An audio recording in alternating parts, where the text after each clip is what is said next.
सब्जियां और pizza burger. बहुत समय पहले किसी शहर में एक परिवार रहता था। परिवार में दादा दादी और मम्मी पापा के साथ 8 साल का हिमांशु और 7 साल की हिमानी भी रहते थे।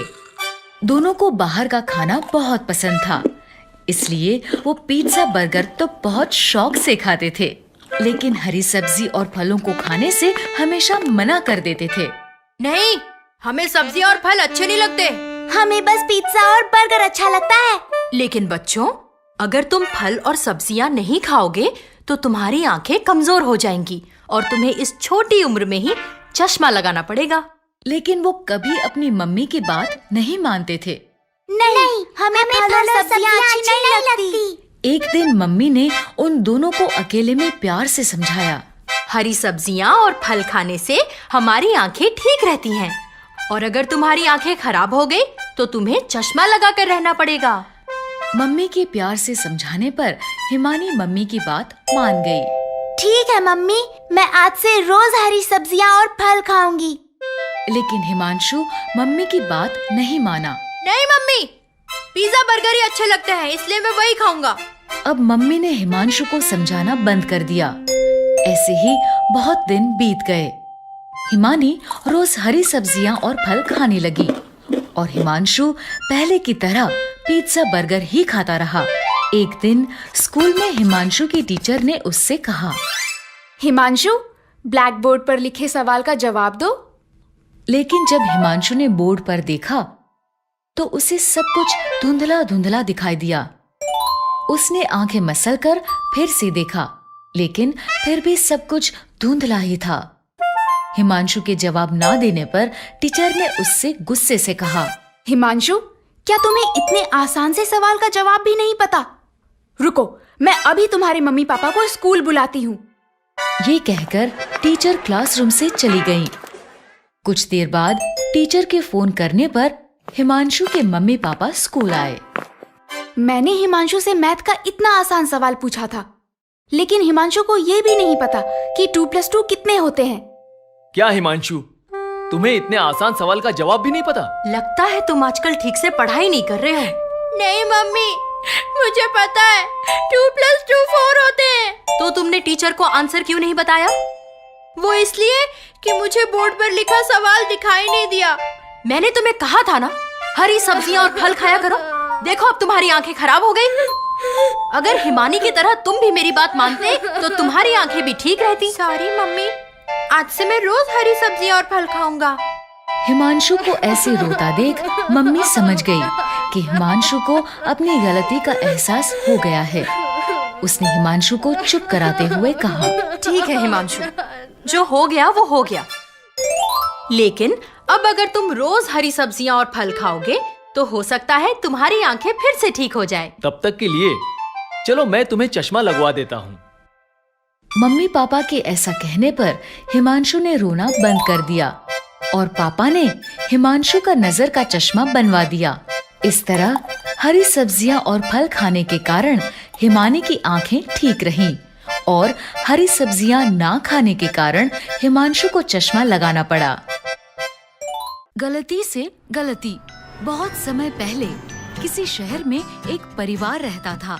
परिवार में दादा दादी और मम्मी पापा के साथ साथ 8 साल का चेतन और 7 साल की वाणी भी रहते थे। दोनों बहुत शरारती थे। एक दिन दोनों अपने कमरे में बैठे स्कूल का होमवर्क कर रहे थे। तभी वाणी ने कहा, भैया, मेरा होमवर्क करने का बिल्कुल मन नहीं कर रहा। काश कल हम स्कूल की छुट्टी कर पाते। मेरे पास एक आइडिया है, तुम देखो मैं क्या करता हूँ। चेतन ने वाणी की कान में कुछ कहा और फिर दौड़ता हुआ अपनी मम्मी के पास गया और बोला, मम्मी, वाणी को बहुत तेज बुखार है। क्या? वाणी अपने कमरे में एक बहुत भारी कंबल ओढ़कर बैठी थी। फिर जैसे ही उसकी मम्मी और चेतन कमरे में आए, वाणी ने जल्दी से कंबल हटा दिया।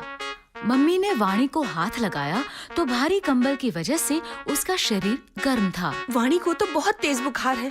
लो वाणी, जल्दी से दवाई पी लो। देखना, अब तुम जल्दी ही ठीक हो जाओगी। भैया ये दवाई तो बहुत कड़वी है। कोई बात नहीं, लेकिन हमारी कल की छुट्टी तो हो गई। लेकिन इस बार उनकी ये छोटी सी शरारत बहुत बड़ी गलती बनने वाली थी। अगले दिन बिना किसी बीमारी के दवाई खाने की वजह से वाणी का पेट दर्द करने लगा। भैया मेरा पेट बहुत दर्द कर रहा है। कोई बात नहीं, मेरे पास इसका भी इलाज है। चेतन अपने दादाजी के कमरे में गया। उसने दादाजी के दवाई के डिब्बे को खोला और उसमें से एक पीले रंग की दवाई लेकर वाणी के पास वापस आया।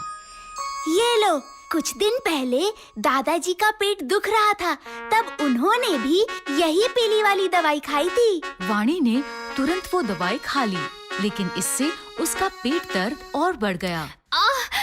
भैया ये पेट दर्द तो और बढ़ गया। क्या? रुको, मैं दादाजी के दवाई के डिब्बे से कोई और दवाई लेकर आता हूँ। चेतन, मेरी दवाइयों के साथ क्या कर रहे हो? कुछ नहीं दादाजी।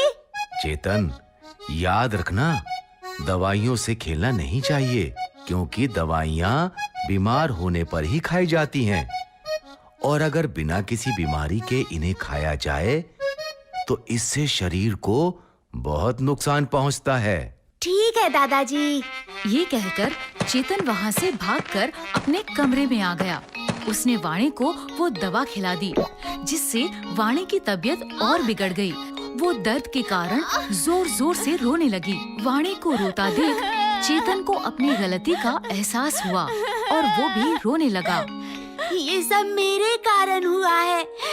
मुझे तुम्हारी बीमारी का बहाना नहीं लगाना चाहिए था। दादाजी ठीक कहते हैं, हमें बिना किसी बीमारी के दवा नहीं खानी चाहिए।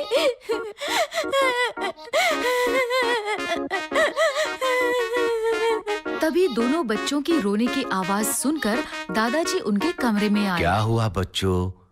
तुम दोनों ऐसे रो क्यों रहे हो? चेतन ने रोते रोते उन्हें सारी बात बताई। सारी बात जानकर दादाजी ने उन्हें समझाते हुए कहा, बच्चों, गलतियां गलती से ही होती हैं, लेकिन अगर हम उस गलती को बड़ों से छिपाते हैं तो वो गलती गुनाह बन जाती है। इसलिए कुछ भी गलत होने पर हमें इसके बारे में सबसे पहले घर के बड़ों को बताना चाहिए, ताकि वो समय रहते उस गलती को ठीक कर सकें। ठीक है दादाजी, आज से कुछ भी गलती होने पर हम सबसे पहले बड़ों को बताएंगे। इसके बाद दादाजी ने डॉक्टर को फोन किया।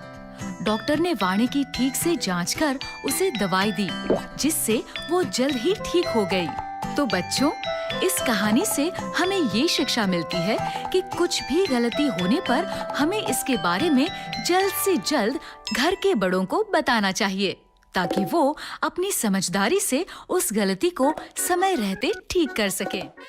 बेबी का मेकअप। बहुत समय पहले किसी शहर में एक छोटा सा परिवार रहता था। परिवार में बेबी नाम की 7 साल की बच्ची अपने मम्मी पापा के साथ रहती थी। बेबी की मम्मी बहुत सुंदर थी और वो बहुत अच्छा मेकअप भी करती थी। बेबी को अपनी मम्मी का मेकअप बहुत अच्छा लगता था।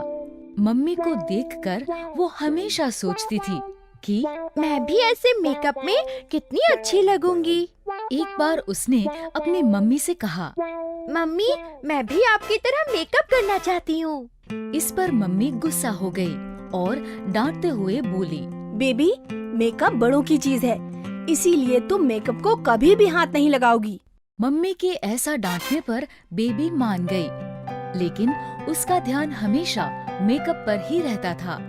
एक दिन स्कूल में क्लास टीचर ने भी सभी बच्चों से कहा, कल स्कूल में पेरेंट्स टीचर मीटिंग है, इसलिए सभी बच्चे अपने पेरेंट्स को स्कूल लेकर आएंगे। कल मैं आपके पेरेंट्स को आपकी पढ़ाई की रिपोर्ट दूंगी। ये सुनकर बेबी बहुत खुश हुई। कल मैं अपनी मम्मी के साथ स्कूल आऊंगी। वो खुशी खुशी घर पहुंची और उसने टीचर की बात मम्मी को बताई। मम्मी, टीचर ने कहा है कल स्कूल में पेरेंट्स और टीचर की मीटिंग है, इसलिए आपको कल मेरे साथ स्कूल चलना होगा। वहाँ टीचर आपको मेरी पढ़ाई की रिपोर्ट्स देंगी। ठीक है बेबी, कल मैं तुम्हारे साथ स्कूल जरूर चलूंगी। उम्मीद है टीचर तुम्हारी कोई शिकायत नहीं करेंगी। नहीं मम्मी, टीचर आपसे कोई शिकायत नहीं करेंगी। अगले दिन बेबी सुबह जागकर जल्दी से तैयार होकर मम्मी के कमरे में गई। मम्मी, आप तैयार हो गए? हाँ हाँ, बस मैं अभी तैयार हो रही हूँ। ये कहकर मम्मी ड्रेसिंग टेबल पर बैठकर मेकअप करने लगी और हमेशा की तरह बेबी खुशी से मम्मी को मेकअप करते देखने लगी। मेकअप पूरा हो जाने पर मम्मी ने अपना हैंडबैग उठाया और वो दोनों स्कूल के लिए चल दिए। स्कूल पहुंचकर जैसे ही मम्मी और बेबी कुछ कदम स्कूल के अंदर गए, सभी बच्चे बेबी की मम्मी को टीचर समझकर गुड मॉर्निंग कहने लगे।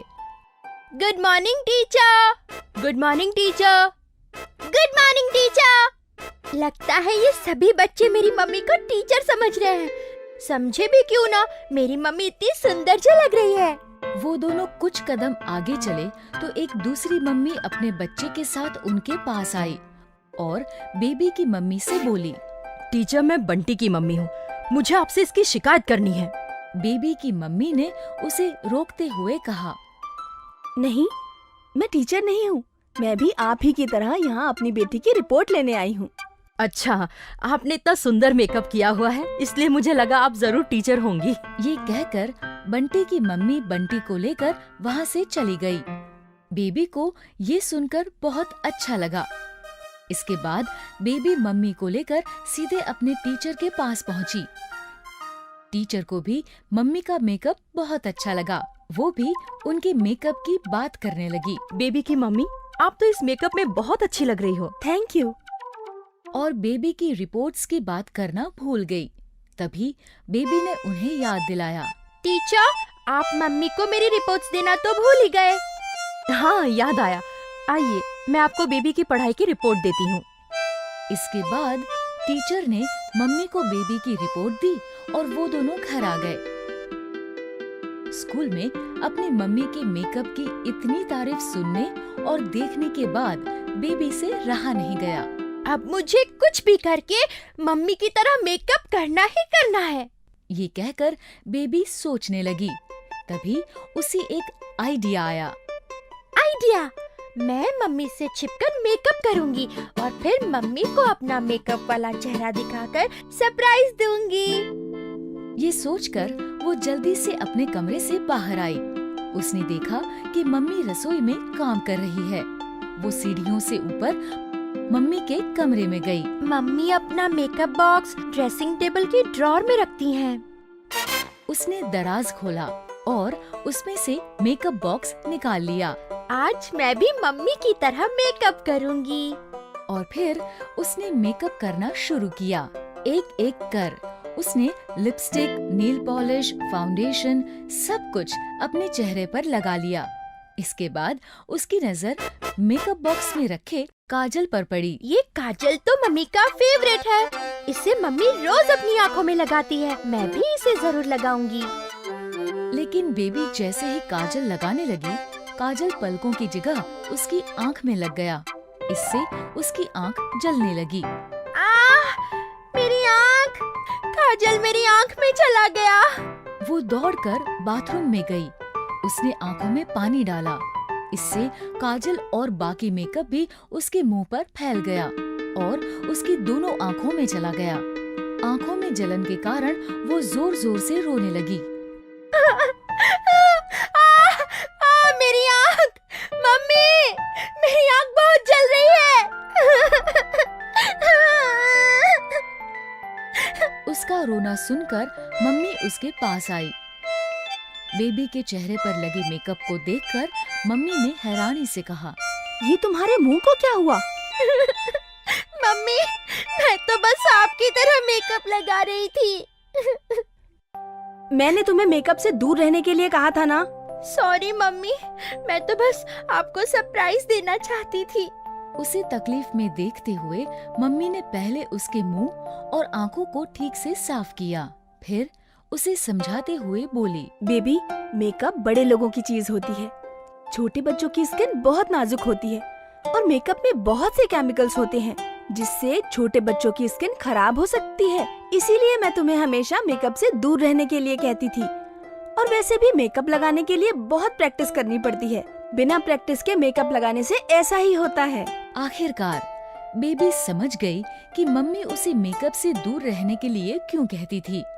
उसने मम्मी से कहा, ठीक है मम्मी, मैं बड़ी होने पर और अच्छे से मेकअप लगाना सीखने के बाद ही मेकअप करूंगी। इस तरह बेबी मेकअप के बारे में एक इम्पोर्टेंट लेसन सीख गई। तो बच्चों, इस कहानी से हमें ये शिक्षा मिलती है कि छोटे बच्चों की स्किन बहुत नाजुक होती है, इसलिए उन्हें मेकअप नहीं करना चाहिए और बड़े होने पर भी मेकअप करने से पहले मेकअप करना सीख लेना चाहिए।